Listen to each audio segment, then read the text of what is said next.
Satu lagi ikan telampe. Jadi ini jantan ini kembarannya sama jantan saya yang kemarin, karena yang kembarannya ini mau diterbangin sama Mbah Mo walaupun udah meloloh sekali. Kalau yang kemarin kan saya sudah latih, saya sudah coba sama Mbah Mo mau diterbangin juga. Ini kemarin dilatih cuman merpatinya terlalu tinggi, makanya saya tebus balik, mau saya buat indukan. Kalau ini bawaannya kasar, sudut atasnya bagus, duanya juga bagus, tapi full terlalu tinggi. Jadi dia meskipun digandeng dengan merpati yang terbangnya sedang pun tetap masih sangat tinggi. Makanya kalau untuk lomba kita mau tes ya.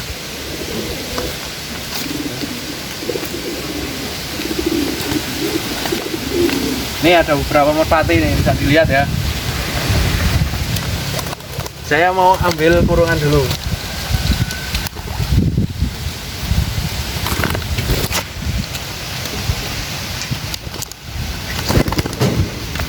Ngeleh dipoto. Kalau mau buat lomba cuman terlalu tinggi, ini ternakan saya sendiri. Kalau betina ini besok saya mau cross sama yang kelabu tua kemarin itu, cuman karena masih ambrol, makanya sementara saya jodohkan ini dulu. Oke. Kita tes ya. Oke, sing dicek.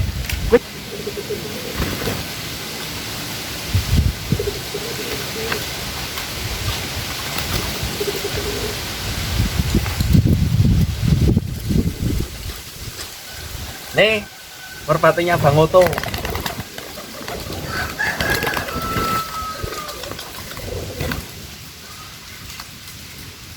Ya, ditelepon. Melepas pendek di ayamkan sini ya.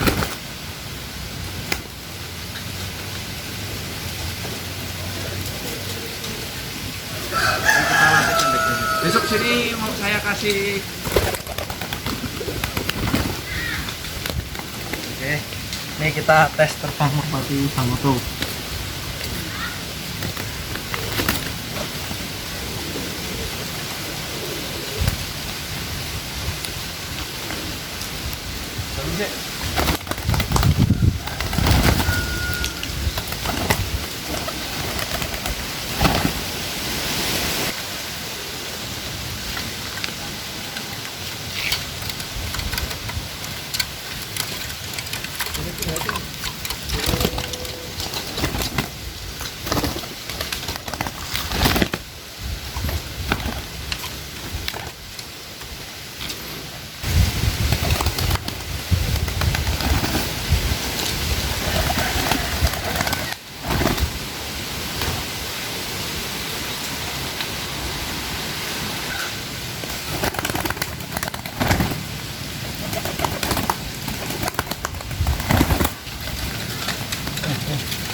Jadi ini kalau mau posisi dilepas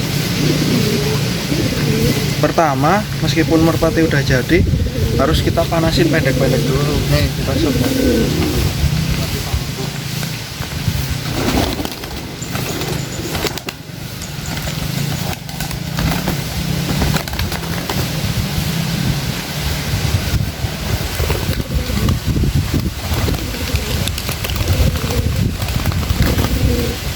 Ini ya, saya yang mau ngelapak, dia yang ngelapakin. Kalau pegangannya bagus, cuman katanya beli di pedagang pasar.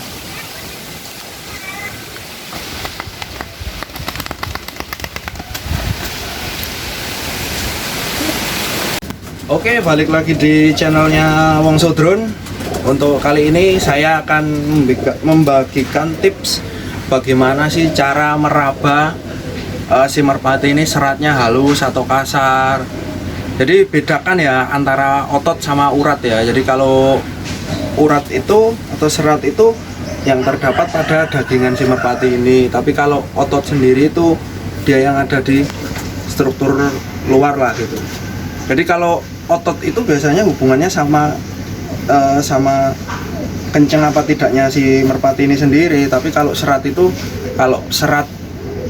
itu yang ada pada dalam sini. Jadi untuk kita bisa meraba serat merpati itu halus apa kasar memang butuh proses yang lama. Jadi mungkin perlu praktek langsung terjun ke lapangan, kita bisa milih si merpati ini seratnya halus apa kasar. Kalau untuk otot kenceng sendiri kita bisa lihat kok dari sininya pun, kalau memang dia ototnya sangat kenceng, dia digini pun berontak, dia mesti otot kenceng. Dipegang pun biasanya dia kuat gitu loh, di cengkraman tangan pun dia mau berontak. Itu kalau untuk otot kenceng. Jadi biasanya metode ini ketika kita memilih merpati balap sama merpati tinggi itu berkebalikan. Jadi kalau untuk milih merpati balap, saya ngambilnya yang ototnya full kenceng, seratnya yang kasar. Kalau untuk jantan, saya serat kasar diimbangi otot yang kenceng, dan didukung juga dengan struktur tulangan yang bagus. Karena yang kita cari itu pokoknya cepet-cepetan terbang gitu loh. Jadi untuk metode serat kasar sendiri, tapi tetap usahakan ya, mau nyari merpati tinggi apa merpati balap, carilah yang memang ototnya ngaret, atau kalau dipegang itu baliknya itu cepat gitu loh. Jadi jangan cari yang struktur dagingannya itu wangkak gitu loh. Kalau wangkak tuh biasanya kalau dipegang itu dia misalkan ditekan gini, dia biasanya di dagingan ini dia biasanya kembalinya tuh agak lama gitu. Jadi untuk tipikal merpati yang seperti itu biasanya tenaganya itu tidak awet.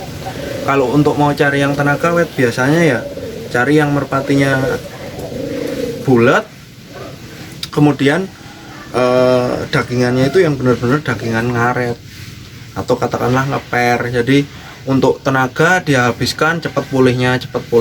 Jadi seperti itu. Kalau misalkan kita ngelop sebelum lomba atau kebetulan kebarengan temen yang lepasan di belakangnya, merpati kita gandeng. Kalau untuk gandeng kan merpati butuh 2 kali tenaga ekstra, jadi makanya ketika dia nggak sengaja gandeng dan mau kita lombakan, pulihnya tenaganya ini cepat gitu loh. Jadi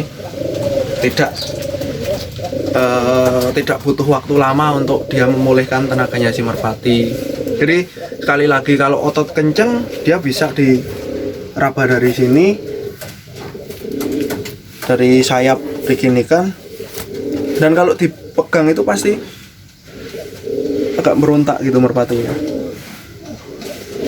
Jadi memang harus perlu waktu ya, atau mungkin banyak-banyak belajar sama teman yang memang paham dengan dagingan merpati, urat kasar, urat halus, dan struktur otot yang kenceng apa tidak. Kalau otot yang nggak kenceng, kalau diginikan dia baliknya lama, biasanya ngelampreh kalau bahasa saya.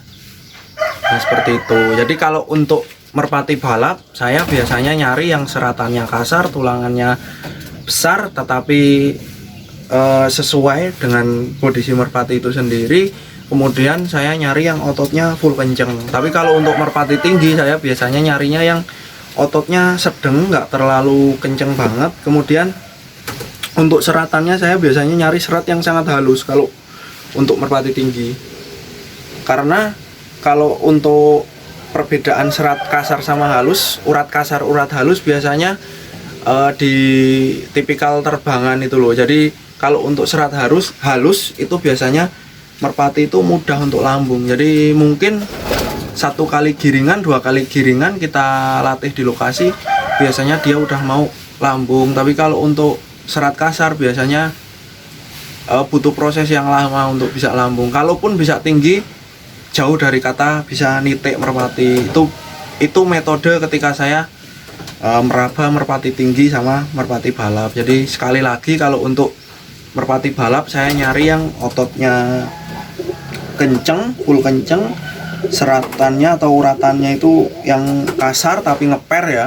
kasar tapi ngeper.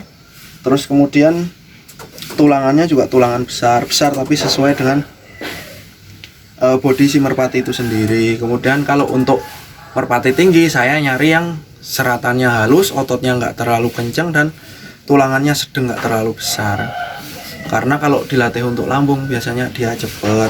Itu kalau kita cari dari rabaan, bukan dari karakter loh ya. Jadi kalau untuk rabaan seperti itu hubungannya sama tenaga biasanya, bukan berhubungan sama karakter si merpati itu sendiri.